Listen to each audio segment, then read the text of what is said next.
Materi pertama yaitu pemerolehan dan perkembangan bahasa anak serta implikasinya bagi pembelajaran bahasa Indonesia. Pemerolehan bahasa adalah proses pemilikan kemampuan berbahasa, baik berupa pemahaman ataupun pengungkapan secara alami, tanpa melalui kegiatan pembelajaran formal. Pemerolehan bahasa anak dimulai dari lingkungannya, terutama dari lingkungan keluarga. Ini disebut pemerolehan bahasa pertama yang terjadi dalam kehidupan awal anak. Anak-anak dalam proses pemerolehan bahasa pada umumnya menggunakan 4 strategi, yaitu imitasi, produktivitas, umpan balik, dan prinsip operasi. Sedangkan pemerolehan bahasa kedua dimaknai saat seseorang memperoleh bahasa lain setelah terlebih dahulu ia menguasai sampai batas tertentu bahasa ibu atau bahasa pertama. Materi yang kedua yaitu pendekatan, metode, teknik, dan model pembelajaran di sekolah dasar. Pendidikan bahasa Indonesia di tingkat sekolah dasar memegang peranan penting dalam pembentukan kemampuan berbahasa siswa. Dalam konteks ini, pendekatan, model, teknik, dan metode pembelajaran memainkan peran krusial dalam memfasilitasi pemahaman dan penguasaan bahasa. Berbagai pendekatan pembelajaran seperti pendekatan komunikatif, kontekstual, dan berbasis teks memberikan landasan bagi pengajaran yang efektif. Model pembelajaran seperti model pembelajaran berbasis proyek, pembelajaran kooperatif, dan pembelajaran berbasis masalah menawarkan kerangka kerja yang beragam untuk memperkaya pengalaman belajar siswa. Setiap model memiliki keunikan dan kelebihan dalam mempromosikan partisipasi aktif siswa dan penguasaan bahasa. Tidak kalah pentingnya, teknik-teknik pembelajaran yang variatif seperti diskusi kelompok turut berkontribusi dalam menciptakan lingkungan pembelajaran yang menarik dan interaktif bagi siswa. Selain itu, pemilihan metode pembelajaran yang sesuai dengan kebutuhan dan karakteristik siswa juga menjadi faktor penentu keberhasilan pembelajaran bahasa Indonesia di sekolah dasar.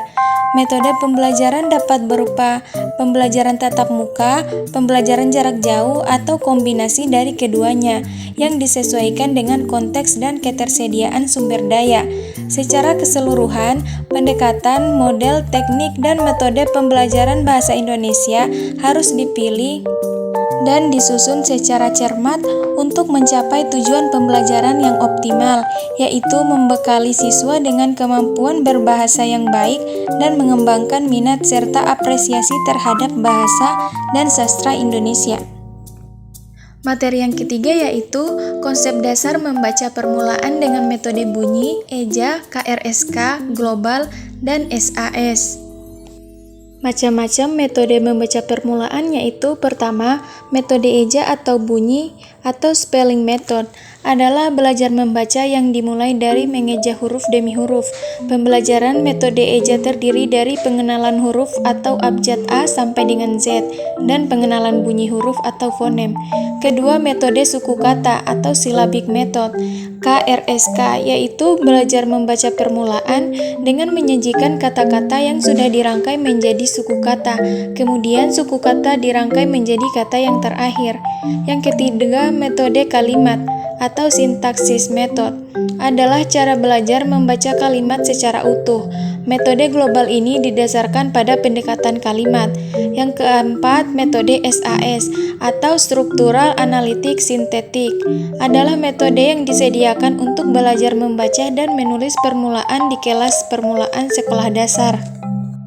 Materi yang keempat yaitu konsep dasar menulis permulaan dengan model Basic Writing, Guided Writing, dan SKP. Menulis merupakan salah satu bentuk penggunaan bahasa. Disebut keterampilan berbahasa yang melibatkan 4 unsur yakni penulis sebagai penyampai pesan, pesan atau isi tulisan, saluran atau medium tulisan, dan pembaca sebagai penerima pesan. Menulis permulaan atau beginning writing adalah cara merealisasikan simbol-simbol bunyi menjadi huruf-huruf yang dapat dikenali secara konkret sesuai dengan tata cara menulis yang baik. Menulis permulaan merupakan tahapan proses belajar menulis bagi siswa sekolah dasar kelas awal. Tujuan dari menulis permulaan adalah agar siswa dapat menulis kata-kata dan kalimat sederhana dengan tepat. Pada menulis permulaan, siswa diharapkan untuk dapat memproduksi tulisan yang dapat dimulai dengan tulisan eja. Langkah-langkah kegiatan menulis permulaan terbagi ke dalam 2 kelompok, yakni pengenalan huruf dan latihan.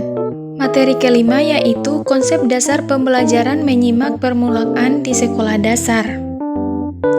Menyimak adalah suatu rentetan proses, mulai dari proses mengidentifikasi bunyi, menyusun penafsiran, memanfaatkan hasil penafsiran, dan proses penyimpanan, serta proses menghubung-hubungkan hasil penafsiran itu dengan keseluruhan pengetahuan dan pengalaman.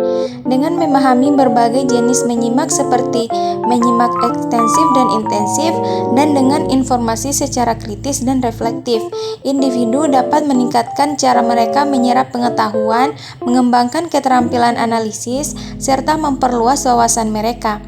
Tujuan menyimak sendiri adalah untuk memperoleh informasi, menangkap isi, serta memahami makna komunikasi yang disampaikan oleh pembicara melalui ujaran. Materi ke-6 yaitu konsep dasar pembelajaran berbicara permulaan di sekolah dasar. Berbicara merupakan penyampaian atau pengucapan suatu kata-kata untuk mengekspresikan maksud, gagasan, pendapat, atau perasaan kepada orang lain. Proses berbicara bukan hanya sekedar mengeluarkan bunyi, tetapi melibatkan proses transformasi pikiran dan perasaan menjadi bentuk bunyi bahasa yang dipahami oleh penerima pesan. Kemampuan berbicara permulaan berfungsi untuk, pertama, mengungkapkan pikiran, perasaan, dan informasi. Yang kedua, menggambarkan sesuatu baik benda, tempat, orang, ataupun suasana. Yang ketiga, menjelaskan prosedur secara sistematis. Yang keempat, memerankan tokoh, cerita, dan deklamasi. Yang ketiga, menceritakan pengalaman, menanggapi, dan menyimak, serta yang terakhir, melakukan komunikasi melalui elektronik. Materi yang ketujuh adalah konsep dasar pembelajaran fonologi, morfologi, sintaksis pada pembelajaran bahasa Indonesia di sekolah dasar. Fonologi, morfologi, dan sintaksis adalah 3 bidang utama dalam ilmu linguistik yang mempelajari struktur bahasa.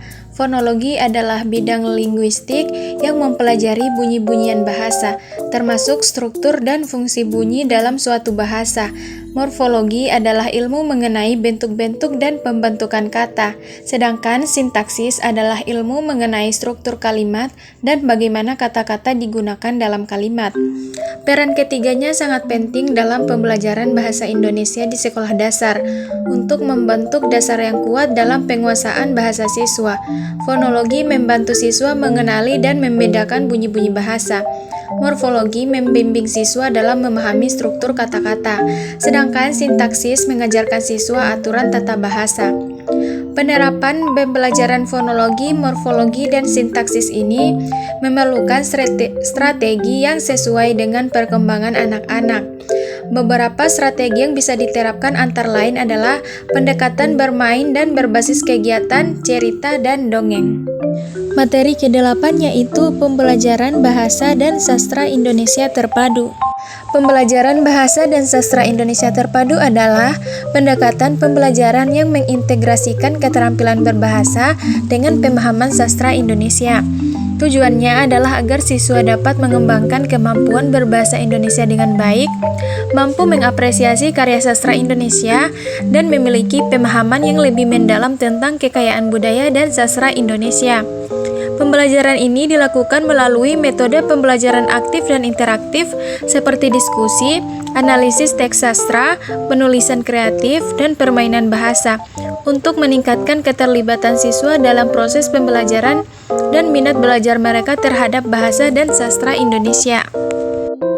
Materi ke-9 yaitu penilaian otentik dalam pembelajaran bahasa dan sastra di sekolah dasar. Penilaian otentik adalah suatu bentuk penilaian di mana siswa menunjukkan penerapan pengetahuan dan keterampilan yang bermakna dengan melakukan tugas-tugas dunia nyata. Penilaian otentik dalam pembelajaran bahasa dan sastra di sekolah dasar dapat memberikan manfaat yang signifikan dalam mengembangkan pemahaman siswa terhadap materi, keterampilan berpikir kreatif, dan kritis. Namun tantangan seperti waktu, subjektivitas, dan keterlibatan siswa perlu diatasi agar penilaian otentik dapat efektif diterapkan. Materi terakhir yaitu pengembangan bahan ajar dan media pembelajaran sastra Indonesia di sekolah dasar. Perkembangan bahan ajar dan media pembelajaran bahasa dan sastra di sekolah dasar menunjukkan kemajuan yang signifikan dalam upaya meningkatkan kualitas pembelajaran bahasa dan sastra di sekolah dasar. Tantangan kedepannya adalah menjaga momentum perkembangan ini, meningkatkan kualitas guru, dan menjamin akses yang merata terhadap teknologi agar semua siswa dapat mendapat peluang belajar yang baik.